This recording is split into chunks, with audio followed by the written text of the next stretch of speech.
What's up everyone? We're finally back after a long break. It's a new MOC with a new boss. Hule got demoted to floor 11 and in his place we have the Banana Troupe, or whatever you call them. With all this in mind, this was in fact the hardest MOC I have had to fight in a while. Each member of both sides is very carefully built and placed so that we can counter all the bosses and their mechanics. Side 1 is Svarog, and we fought Svarog in so many different modes that there isn't anything new. Except he comes with the atrocious new wolf enemies. This side only has 4 enemies, so you need good single target DPS. But each of the 4 enemies has a debuff that they spam every other turn. I tried this side a lot of times with a cleanser like Linksha and realized it's impossible because the sheer amount of debuffs and the best way to tackle this is just resist any crowd control. Usually I tell you any sustain is fine, but Fushuan is the absolute best sustain for my account on this side. And I'll tell you why in a minute, but you can replace her with Aventurine as well.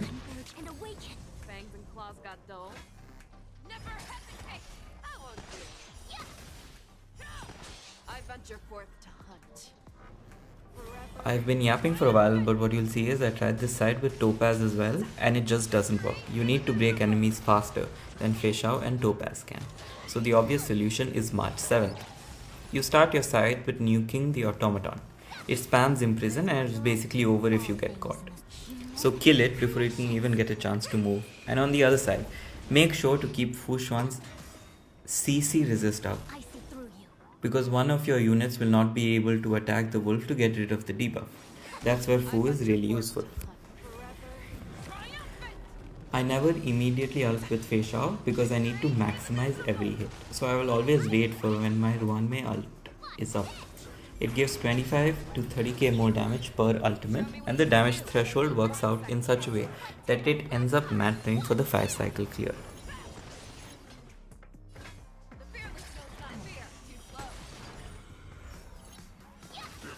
Grace and elegance. Existence is unity.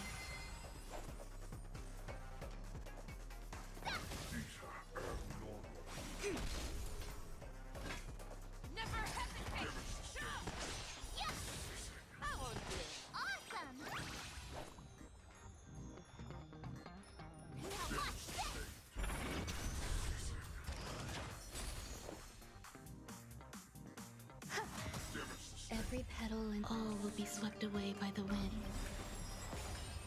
I venture forth forever, triumphant! Victory is inevitable! Converge and awaken!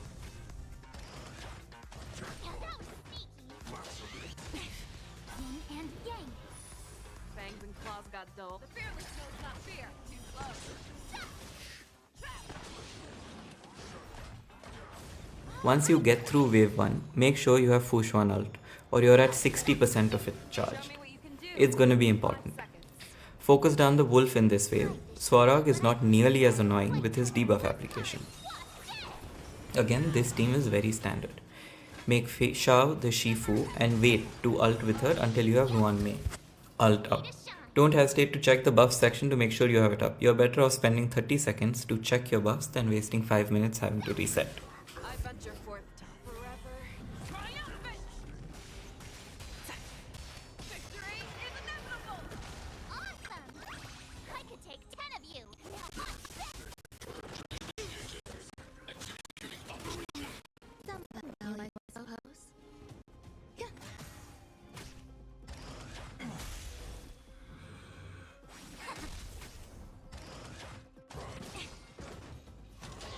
No matter. The fearless knows not fear. I won't do. Need a shine. Time to show you what I can. Azure Dragon, White Tiger, less cards. What's this? Fushuan is terribly important, like I said before. You need her ultimate up when Svarog has his second turn, and be paying attention because the second Svarog summons his hand, you press that ult button. Her ultimate breaks the hand instantly, and Quantum Break also delays its actions enough that it will skip 3 turns. And Ruanmei might make it skip another, but that's not important right now. So you skip the entire mechanic of it trapping an enemy and then you having to break it, so you don't waste any damage. It dies when Svarog dies, so you just focus the boss down. You cannot time March 7th Enhanced Basic the same way with Ruan Mei ult as you can with Fei Shao.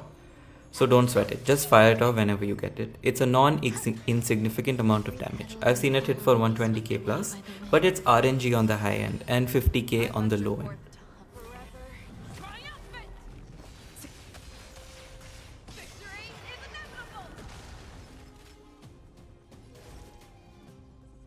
Converge and awaken. The fearless knows not fear. Too close. That won't do. Awesome. The MOC buff is just some extra damage for breaking enemies. For this side, it's not that useful because there are only 4 enemies, but it's super useful for the next. And we'll get there soon enough. I always tell you I try these things multiple times before I finish, because at the end of the day, a turn-based RPG is all about planning. That's why I know 2 Fushuan ults buffed with Ruan Mei will kill the automaton without it getting a turn, and I can leave the wolf in wave 2 with 25 HP for March 7 to finish without a problem. These little nuances only come once you try each side multiple times and with different strategies, so don't be disheartened if you can't clear it at the first instance. Some value, I suppose.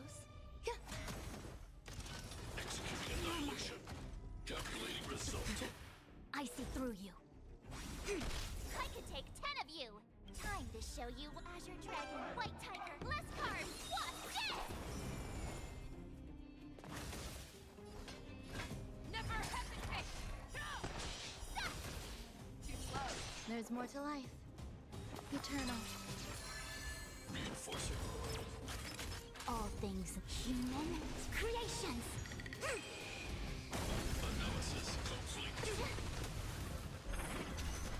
A quick divination. Ready to shine. Yeah. Oh, I get it. Time to show you Azure Dragon, White Tiger, less cards. What's this? The fearless knows not fear. That won't do. Some value, I suppose. Every petal in life, all will be swept away by the wind. I venture forth to hunt. Forever triumphant! Victory is inevitable! I see through you. Converge and awaken. Yeah.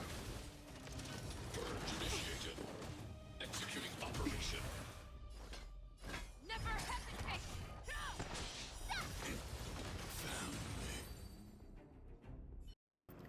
Swipe 2 is quite possibly the hardest I've had to cook in a while.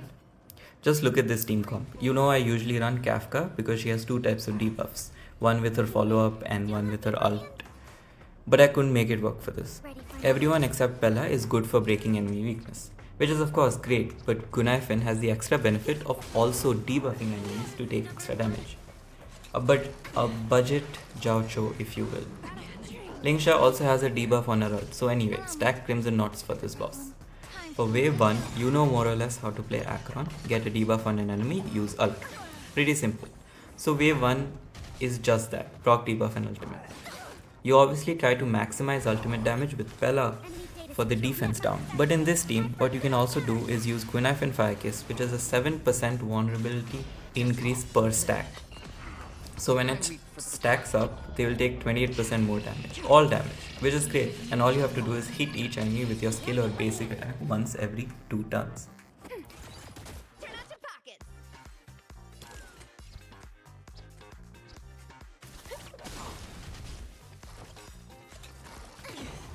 Happy New Year!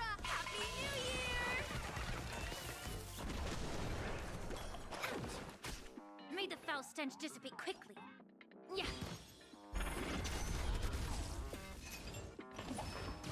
Familiar. Free will, or was it fate? Still waters of oblivion. Ready for another?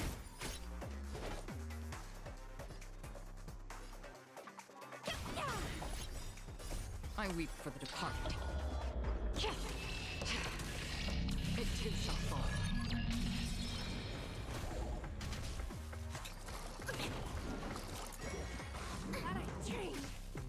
to purge the root of the problem?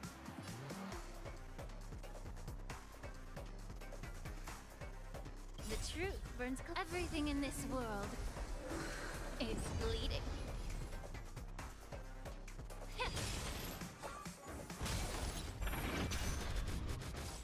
Don't throw the game! Commencing support. Enemy data secure. Net markers activated. Time for a good old counterattack. Another journey begins, destined for oblivion.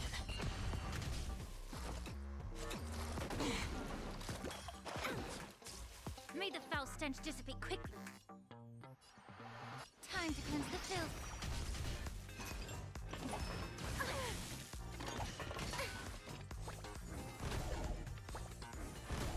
Forget your wallet? Happy New Year!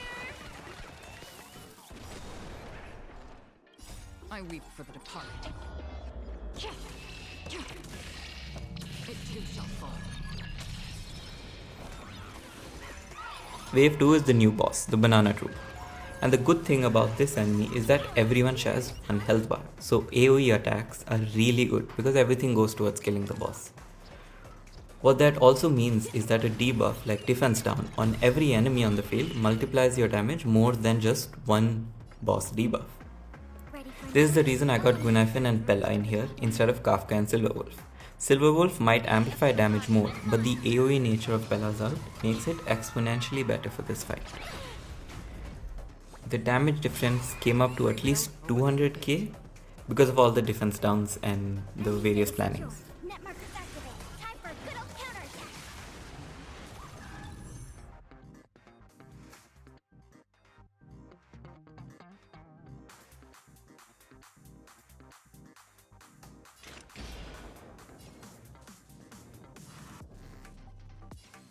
Hasten, destined for oblivion. The truth burns clear as if everything in this world is bleeding.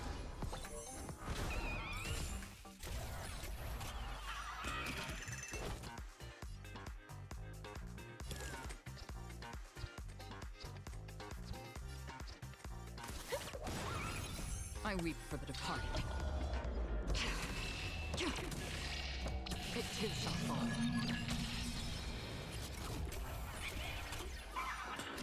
We have the upper hand.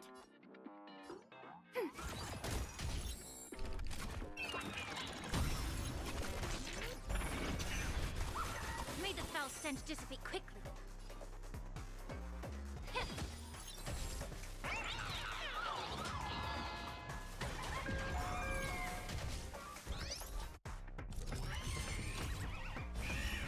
Another journey begins. Still waters of oblivion. Happy New Year! Enemy targets detected.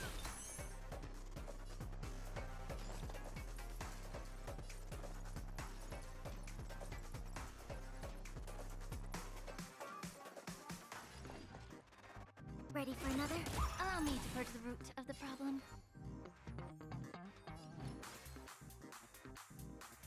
Yeah.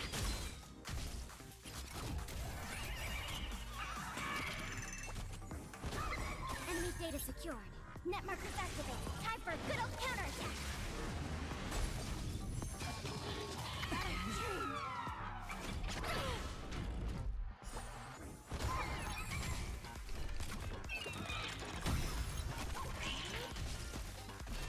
Turn out your pockets.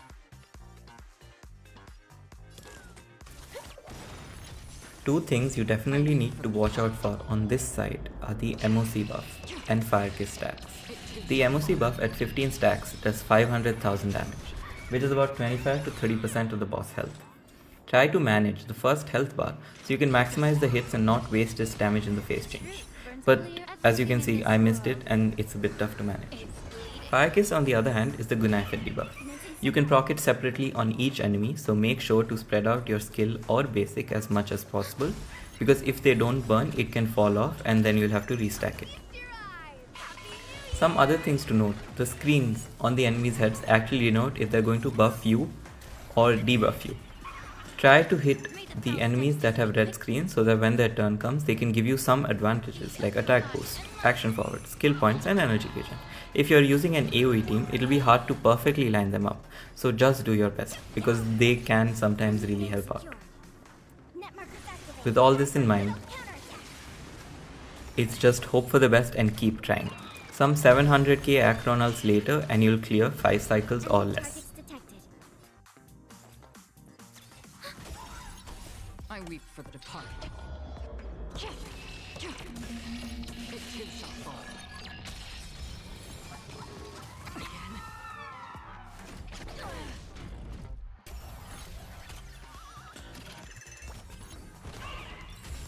Free will, or was it fate? On the still waters of oblivion.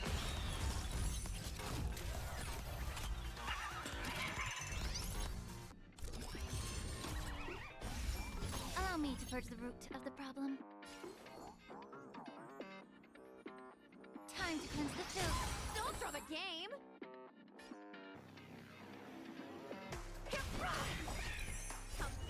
Happy New Year!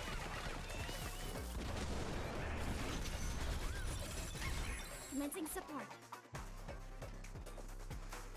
Ready for another? Net markers activated. Time for a good old counterattack.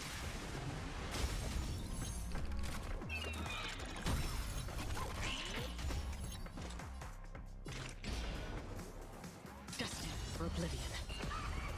I weep for the departed.